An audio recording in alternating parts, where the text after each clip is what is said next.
Yes, guys, welcome back to Chelsea Fan TV. Welcome back to your second preview of the week. After another expected victory, 7-0 against Barrow, we're through to the next round of the Carabao Cup. Our next opponents are still yet to be determined because the Wimbledon-Newcastle game got postponed. But yeah, it's been peaceful. It's been yet another peaceful midweek, which you can't really take for granted, especially with the last couple of years that we've had. It's just been chaos and bad situation after bad situation. I feel like we're in a relatively peaceful period of the club. Obviously, for now, the next international break is going to be calm, and then it's just chaos from there. But gotta enjoy the fixtures as they come because right now it favors us. Shout out to Kev, though. Big up. It's good to have you back on the show. I hope everything's good. All good as usual. Just woke up from a power nap, bro. Got You in at did. half eight. Literally, you just wait, you just go to sleep without thinking. I like them sleeps, and I woke up. It was like bang on 11:10. I was like thinking, crap, we're not It's gonna one get of this them goal. ones where it's like, yo, did I fall asleep? What the hell happened? Yeah. So Literally, that happened to me in the Champions League final one time. I'm going off on a little tangent, but yeah, I remember yeah, I was on like 2 hours sleep for like the last 2 days leading up to it. As soon as I got into the ground, I got into my seat and I didn't even clock. I went through the whole lineup. I was like, why? yeah, Why are they already starting the pre-match things and everything? Yeah, that happens all the time to me. yeah. But It's it's good. it's good. Hey, They're the best ones, though, isn't they? When you just go to sleep, literally, bang, gone. yeah, I And guess you just feel a bit more like yeah. refreshed, I guess. Wow, yeah, I woke up. I'm just like, I thought this recording would have been down the drain, but obviously I've got up. Lewis being the late sleeper as he is, we've Mm-hmm. got it on. So, all for the This love is of barely Chelsea. dinner time for me. And for everyone watching, we recorded this at like 11:30 before midnight. So, like, yeah, that's a little indication of how messed my pattern is. But to the guys who watch me regularly on my streams, you all already know that garbage anyway. But hit the likes, subscribe. Big up to every single one of you that's locked in. Did you catch any of the Barrow game by any chance? Yeah, what I watched, I literally had a train at the same time. So when I got back, I just literally watched the last half an hour and watched the highlights. But Hmm. it was expected from us. We both said it would be 5-6-0, didn't we? We both said, even with the complete second team, it was expected we was going to go and turn them over, and that's exactly what we did. And I think we was both more looking for that clean sheet, um, which we got. We got a clean sheet, good performance, and the thing is as well, even with our second team, we still played the same way, which is impressive to see. There's no foot off the gas. Keeping our width overlaps. I think Viega and he played right back. Viega and It was Vega and Gusto. It Gusto. was good. I'll bring the Viega and line up. Gusto. Yeah, One yeah. sec. Yeah, Viega and Gusto. Yeah, here we go. So Viega and Gusto had parts to play in a couple of goals. Impressive to see Neto and Gusto finding that relationship for Mhm. Nkinku's second Neto goal. looks way more comfortable on the right. I know we've only Yeah, seen it against Conference League and League Two opposition, but he yeah, does seem a lot more comfortable just being on his stronger foot. yeah. That's his side there, and good link up. I think for the Nkinku's second goal, nice little overlap, little flick back by Neto, Gusto on the overlap crossing. And Nkinku showing us why he's the best finish at Chelsea once again. Three expert finishes. I was impressed as well by Felix. I think he looked very confident. A lot of flicks and tricks, and yeah, I think he makes one of their players of elastico for his legs. He was looking like he was in party mode. So Hmm. it's good to see that the team were confident. But one player can say once a game, and I'm not trying to dig him out. I think he said that by me the last year, but and Mudryk, it's just I heard Enzo Maresco in the interview saying that we're gonna try and help him. We believe that he doesn't make the right decisions, and it's been blatant to see for a long time that Hmm. it's a mental thing because physically, potentially, if we still could look at a good player, but upstairs, he just hasn't got that footballing brain. He doesn't know when to get on the ball. He doesn't know where to pick up the ball. He doesn't know when to pass the ball. And Maresco identified that and said, "Look, we're going to try and work with him to improve." But I think the right hands on the wall for him. I think he just needs a long deal. I think he needs to go out and get 90 minutes every week, regardless, and learn his trade because it's not working for him. Against Barrow, this is your chance. Okay, you got an assist, but this is your chance to really go and get yourself a goal and get yourself some confidence, get yourself back in contention.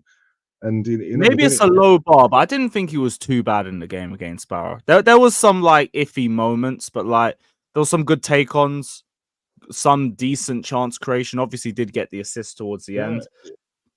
I do hear the low bar thing though, because like I remember in the second half he did the whole cut inside thing and he nearly scored, but it still went over the bar. And the first thing that I was thinking was, at least it didn't go to the upper tier. It was a little bit lower this time, a little bit closer to the target. Like we're getting there a little bit, and it's like, yeah, I know, but like there was also moments where I do think he linked up a bit well with Dewsbury Hall, some decent interplays with him, and in terms of the minutes, I get a loan move is probably much better for him. But he does seem to be our guaranteed left winger for the Conference League and Cup matches, which is still a good amount of minutes anyway. And Loki takes the pressure off him too. People aren't really focusing on Mudryk that much anymore with the quality that we have in the attack anyway. yeah, precisely. And this is what we said a few weeks ago. Decision making and end products, and it's going into the third season of Mudryk, and we have seen zero improvement with those two attributes. So it's time for him now for him to learn his trade. And I think Marseille and De Zerbi looked like a good shout. To be fair, De Zerbi's worked with him before at Shakhtar. The French league, we all know, it's a lot slower. He'll have a lot more space. This needs a good run. I do not. I'm starting feeling sorry for the guy now because at the end of the day, he's got a lot. Ultimately, it's about results now. Yeah, precisely. And when you've got Sancho, who can go out there and play, you got Felix who can go out there and play, and King can go out there playing Neto. He's now fifth choice in that position, and he's had opportunity after opportunity to go and prove himself, and he hasn't taken it. So I just feel like Mudryk and Chelsea need to take a bit of time out, and he needs to improve because when you're playing against Barrow, you've got to be ruthless. You've got to go and get goals. You've got to prove yourself against these little clubs because there's no excuse. Okay, look, you had a decent performance, but a decent performance is not good enough against Barrow.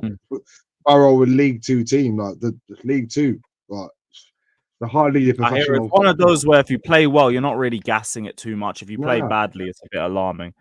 The only good yeah, things I'll say, I don't think it was a bad performance. I think it was just more yeah. okay, if anything. It's one of them that I'm not gonna gas up or think, "Where's the Mudryk comps?" But like, I've seen way worse. I've seen so much more worse. The good thing is though, like, you look at this. This is our B team, which is a little bit crazy when you really take it into account. Like, look at that front four. That front four is a ridiculous option to be bringing into Conference League and Cup matches. Gusto as the right back. Say what we want to say about the Sassy and Badia Shield. If they're just going to be cup options, then that is more than fine by me. Yeah.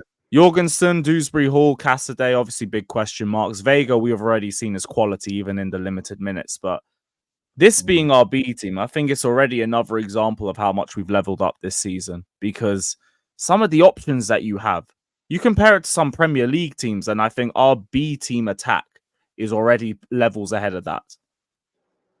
Our B team attack is top six quality. No denying it.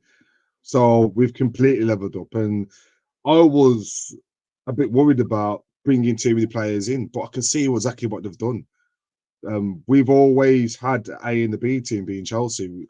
I think we've been a bit used to the last couple of seasons being a bit short, but it's like for like. If someone gets injured now, you're not worried. Say if Jackson were to pick up an injury, we're not going to be too worried because in Kinku, if Madueke, it's player for player. If not player for player, it's the player in the B team are probably better in a sense. So it's good stuff to see, and it gives us confidence knowing that with our injury records the last couple of years, we've got players that can come in, replace them, and do a good job. So good stuff. I think Casadi, who the Italian one, he had a pretty decent game as well. So they've done well. Okay, Barrow, small team, this and that, but end of the day, you got to play what's in front of you, and they've got it there. They've done exactly what they've done in the till. I've seen a few people though. A lot of clickbait going around. A lot of these big people within You've the seen fan the base. overlap video, ain't you? I've seen loads, bro. See me. I've got a lot of time on, so I like to go around and I don't draw people out, but a lot of people saying, "Oh, I think Chelsea are back, and we're back, and this is champagne football." And when will people understand that this is on a game-to-game basis now? That was Barrow. We've completed the mission. Now we're on to Brighton. Like, where would people understand it's a game-to-game basis of us? People are quick to jump when things are going right after a couple of games. People are quick to be like, "Ah, this is prime Chelsea, this and that." And then shit hits the fan when we go have a couple of L's. People are like, "Ah, this fan base so naive at the moment. It's and me and you are the same, Lou. Like, we have Mm. not won anything. We're 5 games into the season, 5 games, and people already saying Chelsea are back. We have not won anything for one. We're not qualified Champions League for two. When you look at it, how it is right now, we're in the third tier of European football. How are we back? We may be going the right way, but this is far from a Chelsea's back situation, brother. Like, people need to understand that. It's give it till Christmas, bro. Even better I ain't still, even giving it till Christmas. I'm giving it till I see a trophy get lifted.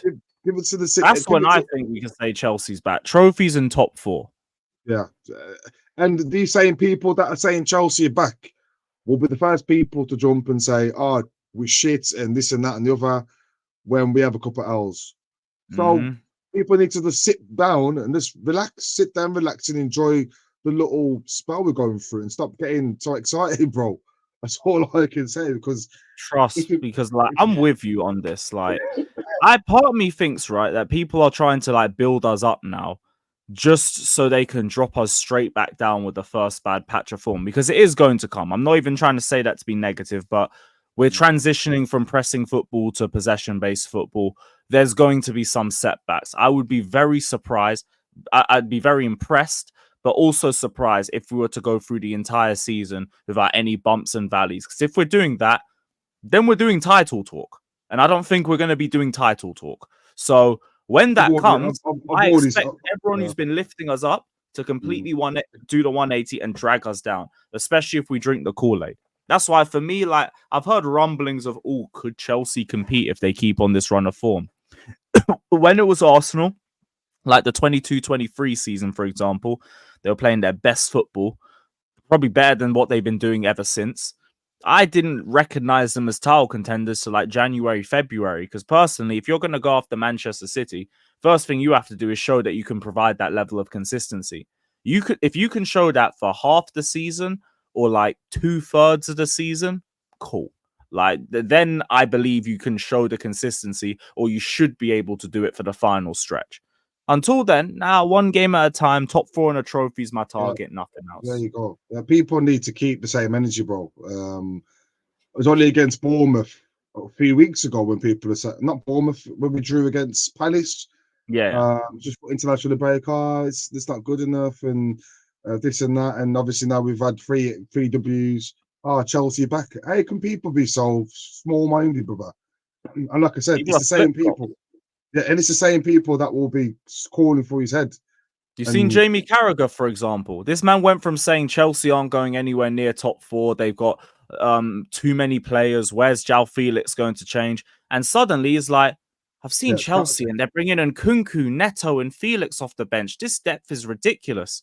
yeah, Maybe they yeah. do have a chance of getting top four. How has 5 games turned your head like this? No, this is You bad. flip flop. It's embarrassing, brother. And like I said, these are professional.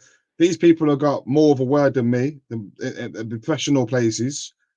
Hmm. And the more it seems to me that they've got less ball knowledge, brother, because we all know, brother, it's a game. There's no pressure on Enzo from the start, brother. I said, I just want to see continuous improvement game to game. That's what we're seeing, game to game. Just keep it that way. Don't look too deep. Don't look too ahead. Don't think about any titles. Yeah, like we said last week, every game's a final. Just go and win the game. Stop, recuperate, then go and win the next game, win the next game. That's all you want to see. And before you know it, we've got 10 dub. out of 10 games, we're going to have a lot more greens and reds on that board, and that's what you want to see as Chelsea fans. That's good enough for me, brother. I think once you start saying Chelsea back in that, I don't know what Chelsea, because it certainly ain't How back in my head. quickly do you get to that point? Like, it's crazy. Saying that back in my head, we back when, like you said, we back when we lift the cup. We back when we're in Champions League. That's the minimum required. Until then, it's just we're on the verge. We're seeing improvements, but we're not back yet. We're not back. Facts. But we can take one further step forward on Saturday when we face Brighton. It's the second of a run of 4 home games in a row before the end of the start of the international break. And I feel really confident for this one personally. Our recent record against Brighton's been good. We've won 3 in a row against them. I know they're unbeaten and everything, but it's been 3 draws in a row. And the way they play, I think really suits us. Really does. And to a point, the way we play suits them as well, because they hate low blocks the same way that we don't like low blocks. So I expect this to be a really open, attacking game of football, but I expect us also to be the more dominant team. I expect us to be able to flex the same attacking muscles that we've done in the last couple of games now and keep the momentum going, because, like, funnily enough, we've had a decent start, but we haven't got that home league win yet. And we got to break that duck. So Saturday, that's got to be where it starts. Yeah. I think some of it comes down to, obviously, we played a lot more away games in the league. Yeah, it's more unlucky, if anything. It's just a Yeah. stat that's going to be over our heads going into it. Yeah. But like you said, Brighton, they are similar to us in a respective of they're a possession-based team. Just looking at their last game against Forest, week and just gone, they had 71% possession compared to Forest's 29%. So they like to make a lot of passes, 542 passes compared to their 245. So very, very similar to us. But the difference is they haven't got the players for it. They've literally continued the philosophy over a period of time. Like De Zerbi had this passing possession-based football, and now this new manager in Fabian Hertzler, very young manager, good record at Stuttgart. He's done good things there. Very, very strategically set up all his teams, and they continued it on. So this is what we want to see. Teams that come out and play, we should really want to be showing them who's the boss. We should be trying to boss that possession and get into the final third and hurt Brighton, because on the weekend, 2 of the goals that they conceded came off crosses. I think it was Chris Wood penalty, and I think the Rosa goal came from down the wing. So I think down the wings we can get a lot of joy down there. Yeah, because I've seen a lot of Brighton fans complaining about their football on the right-hand side, both, I think, defensively and defensively. And we've seen the way Cucurella and Sancho have started the season, so I'd assume we'd be able to get some joy there. Yeah, Veltman, I think he lacks pace. He lacks a lot of pace. He's a strong defender on the right side, but lacks pace. Istaparian is a good another team playing a high line of slow centre backs. Yeah, and they've got slow centre backs in Dunk and Van Heck, so there's got to be space in behind to get in. I think we'll have a good game. I think we'll see a lot. Yeah, of I'm trying not to say too much, but no. But you know what it is. Hands. This is the thing, though. I don't like to keep on talking about last season because we do talk about it a lot, but you have to have a benchmark season to season. We have to compare what we would have been like. But last season we make a lot of hard work at most games because we only had one way we was playing. Bro, both Brighton games last season we went down to 10 men. Yeah, we made hard work of everything. I think now with how we set up, and you can clearly see our intentions. We want overlaps down. It's a lot of overlaps down at one side. We want to keep the ball. There's a lot of movement in front of their back 4. So I just feel like if we can suck Brighton in, like near the halfway line, with Jackson's pace, Sancho's pace. I don't know about Madueke. I don't think I'm starting to first. So Evie's playing down at right. I think probably Neto. I but we've got a lot of space to get in behind. So it's a bit like the West Ham game where we've got in behind on numerous occasions. So there's going to be a lot of chances in this game against Brighton. I can see it. Clear cut chances as well. Definitely. And the good thing is, like, we're basically on the same schedule as last season, just because of the fact that we have a complete B team that we can rotate. Like, we made 11 changes against Barrow. So I assume the majority of them are going to come back into the squad. All fit, all rested, no extra strain or anything. Maybe Gusto will start. That might be the only real change. Madueke as well. I think Madueke against Bournemouth and against weekend against West Ham. Yeah, it hasn't really turned up. Hasn't really shown up, hasn't it? So I feel like a little bit frustrating. A little bit. Maybe in King Cuba and Jackson and Palmer on the right, or maybe Net on the right. Just give Madueke a bit of a kick up the arse to say, look, no one position safe. If you drop your form just because you had a hat trick against Wolves, if you drop form, someone else is going to be there ready to take your position. So that would be the only Gusto and Madueke or Neto, someone on that right would be the only changes from the West Ham one. So it's completely changed. We've got 100% back in them legs. And it's a good thing for us that we can rest players now. Game management. We're not going to get as much niggles. We're not going to pick up as much injuries. And the players are going in 100% focused and refreshed. So it's good news all around. I hear the argument. I think it's very unlikely that we see Noni getting dropped. I do think if he has another bad game, maybe. Yeah. But as it stands, I think Maresca's given him a lot of faith this season. I think he started basically every game for us except Manchester City. Obviously, the performances have dipped a little bit, but I'd be very surprised if we see him get dropped. Gusto, I think, goes straight back into the team. I think the only real debate with the lineup might potentially be the centre-back situation. Does Fofana go back in with Colwell and we just keep things moving like before? Does Tosin get another opportunity? Because he was really good there. And like Fofana, he's had good games, he's had bad games. I think he started to grow into the role a little bit more. I'm not sure who starts, because Tosin's had a good game, but Fofana is another one who has a lot of faith from the manager and from the club in itself. They're really trying to get him back to the form that he was at Leicester, and I think at Saint-Etienne before that, because back in the day, he was rated way higher than even William Saliba was. All the injuries just got to him, and they're trying to get him back up to that level again. I think it'd be Fofana, only because I still feel like he's not 100% yet. I still feel like I would have probably, personally myself, I would have either started one of them two against Barrow just to give him the minutes.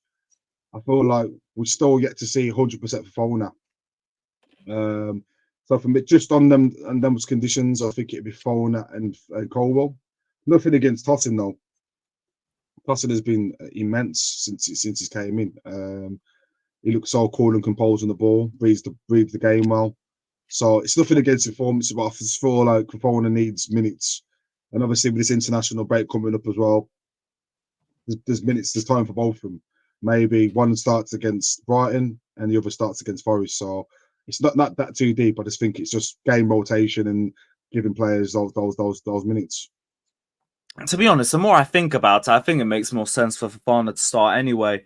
Just because, like, I've noticed that we can bring Tosin on in certain games and he just completely slows down the play. And I mean that in a good way.